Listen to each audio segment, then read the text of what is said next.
feel quite emotional today. I might even tear up.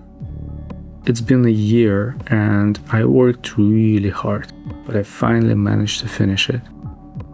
I finished reading this book. Small things often have a significant impact on my life, like finding a classic book in your neighborhood thrift store, which will turn into a year-long endeavor. And all of this so that you were able to say, yes, I read it too.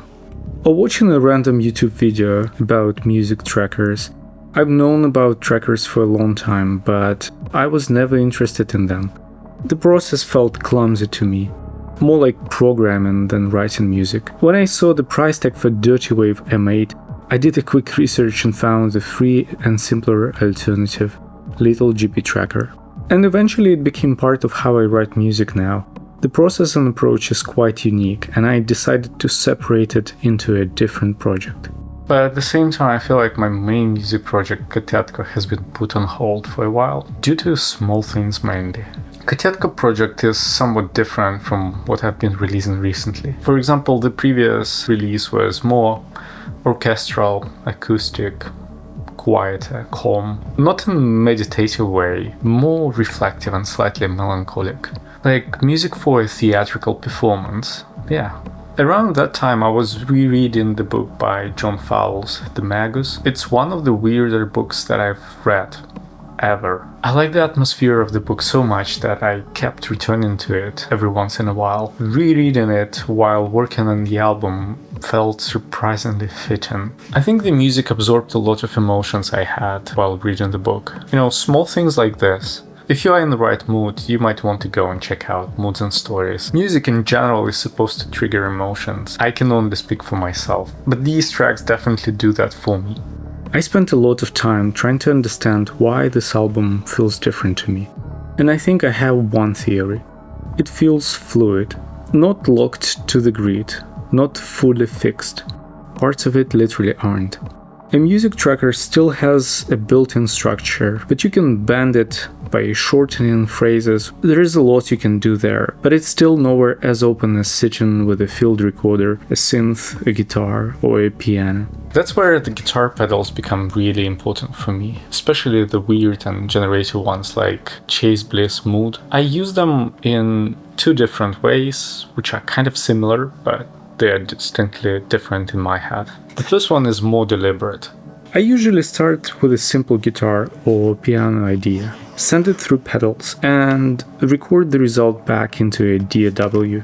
Sometimes the sound changes so much that the original recording disappears completely, and the processed version becomes the actual track instead. This was how I worked on Moods and Stories. The second approach is much less controlled. I feed sounds into the gear I'm working with, modify them, and record everything onto a computer, or more often, even the field recorder, without really knowing where any of it will end up later.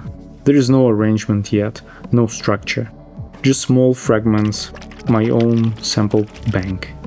Later, I move everything into the DAW, but I try not to force it into the grid.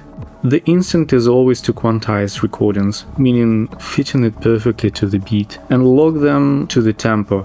But lately I've been teaching myself to leave them alone, because strangely enough, unquantized parts feel more versatile to me.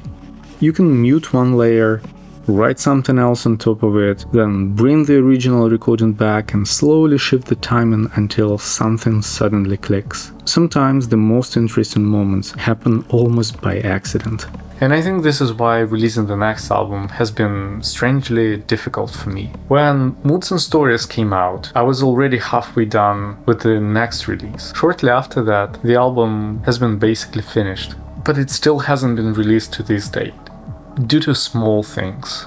Part of it is probably not knowing when to let go. At this point, I don't plan to change anything anymore. The music is done, the artwork is done, but releasing it means accepting that it can no longer remain fluid. It becomes fixed.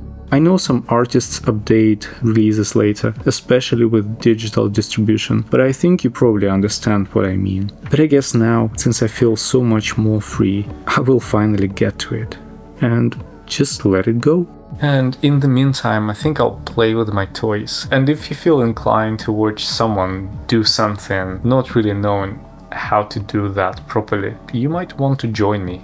Be a fly on the wall.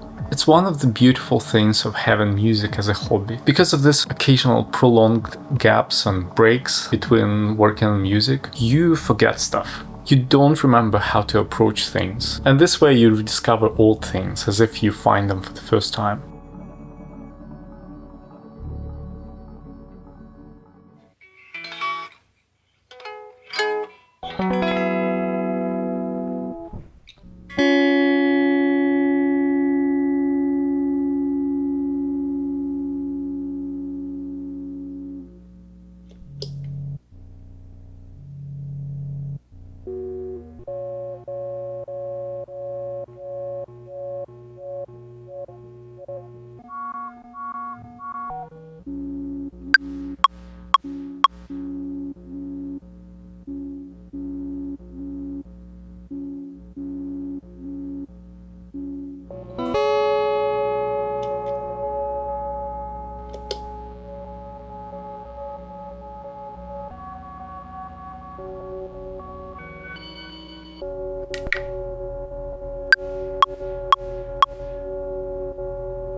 Change.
instruments.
Hope it worked.